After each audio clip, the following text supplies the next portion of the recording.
പരമോന്നത സമ്മാനങ്ങളിലൊന്നായി ലോകത്തിന് നൽകാൻ കഴിയാവുന്ന ആ സമാധാനത്തിൻ്റെ സമ്മാനം പല രാജ്യങ്ങളിലുള്ള പല പ്രമുഖ വ്യക്തിത്വങ്ങൾക്ക് കാലാകാലങ്ങളിൽ ഗവൺമെന്റുകൾ നൽകിയിട്ടുണ്ട്. നെൽസൺ മണ്ടേല ആ അവാർഡിന് അർഹനായ ഒരാളാണ്. ഡെസ്മണ്ട് ടുട്ടു ആ അവാർഡിന് അർഹനായിട്ടുള്ള ആളുകളാണ്. ബാബ ആംതെ ആ അവാർഡിന് അർഹരായിട്ടുള്ള ആളുകളാണ്. അതുപോലുള്ള മഹാരഥന്മാർക്ക് കാലാകാലങ്ങളിൽ ഭരിച്ചിരുന്ന ഇന്ത്യയുടെ ഗവൺമെന്റ് നൽകിയിരുന്ന മഹാത്മജിയുടെ പേരിലുള്ള സമാധാനത്തിന്റെ സമ്മാനം ഇത്തവണ നരേന്ദ്രമോദിയുടെ ഗവൺമെന്റ് കൊടുത്തത് ഗീതാ പ്രസ്സിനാണ്. ഗീതാ പ്രസ്സിന് സമ്മാനം കൊടുക്കുമ്പോൾ എന്താണ് അതിൽ അപാകത എന്നുള്ളത് ആ പേര് കേൾക്കുമ്പോൾ ആരെങ്കിലും സംശയിച്ചിട്ടുണ്ടെങ്കിൽ അവരറിയേണ്ടത്, ഗാന്ധിയെ വധിച്ചതിന്റെ പേരിൽ അറസ്റ്റ് ചെയ്യപ്പെട്ട ഹിന്ദു മഹാസഭയുടെ പ്രവർത്തകരിൽ ഹനുമാൻ പ്രസാദ് പൊദ്ദാറും ജയജയാൽ ഗോയങ്കയും ഉണ്ടായിരുന്നു. അവര് രണ്ടുപേരുമാണ് ഗീതാ പ്രസ് സ്ഥാപിച്ചത്. ഗാന്ധി വധിക്കപ്പെട്ടതിന് ശേഷം അറസ്റ്റ് ചെയ്യപ്പെട്ടവരുടെ പട്ടികയിൽ ഉണ്ടായിരുന്ന രണ്ടുപേർ തുടങ്ങി വെച്ച ഒരു പ്രസ്സിന്, ആ പ്രസ്സിന് മഹാത്മജിയുടെ പേരിലുള്ള സമാധാനത്തിന്റെ സമ്മാനം കൊടുക്കാൻ ശ്രമിക്കുന്ന ഐറണി, വിരോധാഭാസം മുഖമുദ്രയാക്കി ഒരു ഗവൺമെന്റിനെതിരെ പൊരുതാൻ ഒരു യുവജനതക്ക് പ്രചോദനമായ പേരുകളാണ് ആര്യാടൻ മുഹമ്മദും മൗലാന അബുൽ കലാം ആസാദുമെന്ന് നിസ്സംശയം നമുക്ക് പറയേണ്ടതായിട്ടുണ്ട്. ഈ ചരിത്ര സെമിനാർ ആർക്കെതിരെയുള്ള പോരാട്ടമാണെന്നുള്ള ചോദ്യത്തിന് ഉത്തരം കൃത്യമാണിത്. സംഘ് പരിവാറിന്റെ ചരിത്ര നിഷേധത്തിനെതിരായിട്ടുള്ള പോരാട്ടമാണ് എന്ന കാര്യത്തിന് ഒരു സംശയവും വേണ്ട. ഹനുമാൻ പ്രസാദ് പൊദ്ദാറും ജയജയാൽ ഗോയങ്കയും അവര് രണ്ടുപേരും തുടങ്ങി വെച്ച ഗീതാ പ്രസ് ഗാന്ധിജി ഐത്തോച്ചാടനത്തെ സംബന്ധിച്ച് പ്രസംഗിച്ചപ്പോ, നിലപാടെടുത്തപ്പോ അവര് ഏറെ അസ്വസ്ഥതകൾ പ്രകടിപ്പിച്ചവരാണ്. ഗാന്ധിജി ക്ഷേത്ര പ്രവേശനത്തിന് വേണ്ടി നിലപാടെടുത്തപ്പോ അതിനെതിരെ തൂലിക ചലിപ്പിച്ചവരാണ്. അവസാനം അക്ഷയ മുകുൾ സൂചിപ്പിച്ചതുപോലെ സംഘ് പരിവാറിന്റെ കാൽനട പ്രചാരകരാണ് ഗീതാ പ്രസ് എന്ന് വിശേഷിപ്പിക്കപ്പെട്ട ആ സംവിധാനത്തിന് ഗാന്ധിയുടെ പേരിലുള്ള സമാധാനത്തിന്റെ സമ്മാനം കൊടുക്കുന്ന വിരോധാഭാസം. ഗാന്ധി മരിച്ചപ്പോ തൂലികയിൽ നിന്ന് വേദനയുടെ ഒരു വാക്കുപോലും വരാതിരുന്ന ഗീതാ പ്രസ്സിന് സമാധാനത്തിന്റെ പേരിലുള്ള സമ്മാനം കൊടുക്കുന്ന വിരോധാഭാസം, ആ വിരോധാഭാസം തന്നെയാണ് മൗലാന അബുൽ കലാം ആസാദിന്റെ പേരിലും ഈ ഗവൺമെന്റ് സാക്ഷ്യപ്പെടുത്തിയത്. ഇന്ത്യൻ കോൺസ്റ്റിറ്റ്യൂഷൻ അറ്റ് വർക്ക് എന്ന് പറയുന്ന സോഷ്യൽ സ്റ്റഡീസിൽ ഒരു പാഠഭാഗം, ആ പാഠഭാഗത്തിൽ ഇന്ത്യയുടെ മഹത്തരമായ കോൺസ്റ്റിറ്റ്യൂഷന്റെ നിർമ്മാണത്തിന്റെ നാളുകളിലുള്ള 8 ഉപസമിതികളെ സംബന്ധിച്ച് പറയുമ്പോൾ പണ്ഡിറ്റ് ജവഹർലാൽ നെഹ്റുവിനെ സംബന്ധിച്ച് പറയുന്ന ഭാഗം, അംബേദ്കറെ സംബന്ധിച്ച് പറയുന്ന ഭാഗം, പട്ടേലിനെ സംബന്ധിച്ച് പറയുന്ന ഭാഗങ്ങൾ, ആ ഭാഗങ്ങളിൽ ഒന്ന് മൗലാന അബുൽ കലാം ആസാദിനെ പറ്റി പറയുന്ന ഭാഗമാണ്. ആ ഭാഗം ഈ വർഷത്തെ പാഠപുസ്തകത്തിലില്ല. അത് നീക്കാൻ കേന്ദ്ര ഗവൺമെന്റ് തീരുമാനിച്ചിരിക്കുന്നു. അത് നീക്കം ചെയ്യാൻ കേന്ദ്ര ഗവൺമെന്റ് തീരുമാനിക്കുന്നതിന്റെ പിന്നിലെ പ്രചോദനം എന്താണ്, അതിന്റെ ചേതോവികാരം എന്താണ് എന്നുള്ളത് ജനാധിപത്യ ഇന്ത്യക്കറിയാം, മതേതര ഇന്ത്യക്കറിയാം. ആസാദിന്റെ ശബ്ദം, ആസാദിന്റെ നാമം, ആസാദിന്റെ സാന്നിധ്യം ഇന്ത്യയുടെ ചരിത്രത്തിൽ ഉണ്ടാവുന്നത് അത് സംഘ് പരിവാറിന് മരണശേഷവും ഉയർത്തുന്ന വെല്ലുവിളി ഈ പതിറ്റാണ്ടുകൾക്ക് ഇപ്പുറത്തും അത് മാറുന്നില്ല, കുറയുന്നില്ല എന്നതിന്റെ കാരണം കാലത്തിനതീതമായ നിലപാടുകൾക്ക് വേണ്ടി ജീവിതം ഒഴിഞ്ഞുവെച്ചവരുടെ പട്ടികയിൽ ചേർത്ത് വെക്കാൻ ഒരു പ്രസ്ഥാനത്തിന് ഇതുപോലെ പേരുകൾ ഉണ്ടെങ്കിൽ അത് ഇന്ത്യൻ നാഷണൽ കോൺഗ്രസിന് മാത്രമാണ് എന്നുള്ളത് കൊണ്ട് മാത്രം അവരാ പേരുകളെ ചരിത്രത്തിൽ നിന്ന് നീക്കാൻ ശ്രമിക്കുകയാണ്. എന്തുകൊണ്ട് ഈ ചരിത്ര സെമിനാർ പ്രസക്തമാകുന്നു? ഇന്ത്യ ഉണ്ടായത് 2014 ശേഷമാണ് എന്ന് വിശ്വസിക്കുന്ന തലമുറയെ വാർത്തെടുക്കാൻ പലരും ബോധപൂർവമായ ശ്രമങ്ങൾ നടത്തിക്കൊണ്ടിരിക്കുന്നു.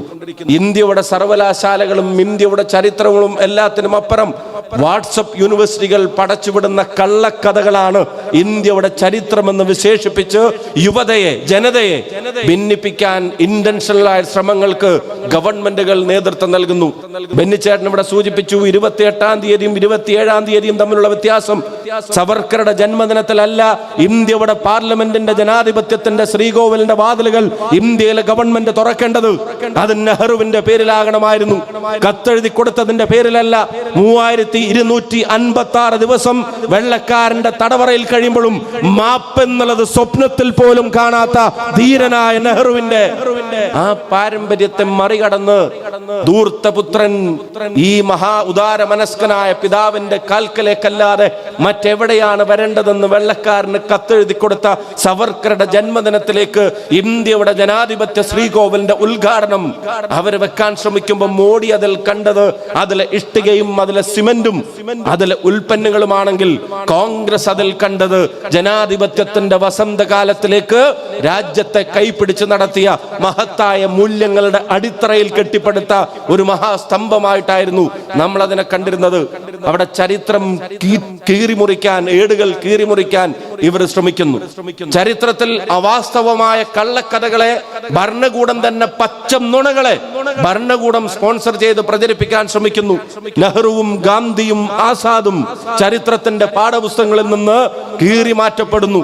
വാട്സപ്പ് യൂണിവേഴ്സിറ്റികൾ ചരിത്രത്തെ സംബന്ധിച്ച് ഇല്ലാ കഥകൾ യുവജനങ്ങൾക്കിടയിൽ പ്രചരിപ്പിച്ചു കൊണ്ടിരിക്കുന്നു. ഇന്നലകളെ മറന്നാൽ അത് നാളുകളുടെ നിലനിൽപ്പിനെ ബാധിക്കുമെന്നുള്ളത് ഈ സംഘപരിവാറിന്റെ ഗവൺമെന്റ് നമ്മളെ ബോധ്യപ്പെടുത്തുന്നുണ്ട്. അതുകൊണ്ട് തന്നെ ഇന്നലകളെ മറക്കാൻ തയ്യാറല്ലാത്ത ഒരു ജനതയുടെ, ഒരു പ്രത്യയശാസ്ത്രത്തിന്റെ, ഒരു പാർട്ടിയുടെ, ഒരു ജില്ലയുടെ, ഒരു പ്രവർത്തകരുടെ അവരുടെ വികാരമായി ഈ ചരിത്ര സെമിനാർ മാറുന്നത് സ്വാഭാവികമെന്ന് ഞാൻ കരുതുന്നു. ഞാൻ ദീർഘിപ്പിക്കാൻ ഉദ്ദേശിക്കുന്നില്ല. പട്ടാമ്പി കോളേജിൽ ഒരു സാധാരണ വിദ്യാർത്ഥിയായി കടപ്പുറത്ത്, കോഴിക്കോട് കടപ്പുറത്ത് അന്ന് നടത്തിയ നമ്മുടെ ഒരു മഹാറാലി ഉണ്ടായിരുന്നു. ആ റാലിയിൽ പങ്കെടുക്കാൻ വേണ്ടി ഒരു ജീപ്പിൽ കയറി ഇരുമ്പോ മുമ്പിൽ കുറെ ജീപ്പുകൾ കോഴിക്കോട് എത്താൻ നേരത്ത് ഇങ്ങനെ വരി വരിയായി പോകുന്നുണ്ട്. ആ ജീപ്പുകളിൽ നിന്ന് കേൾക്കുന്ന ഒരു മുദ്രാവാക്യം, ഞങ്ങളുടെ ആക്ക കുഞ്ഞാക്ക, കുഞ്ഞാക്കയുടെ പട്ടാളം എന്ന് പറഞ്ഞിട്ടൊരു മുദ്രാവാക്യം അതിൽ നിന്ന് കേൾക്കാനിടയായി.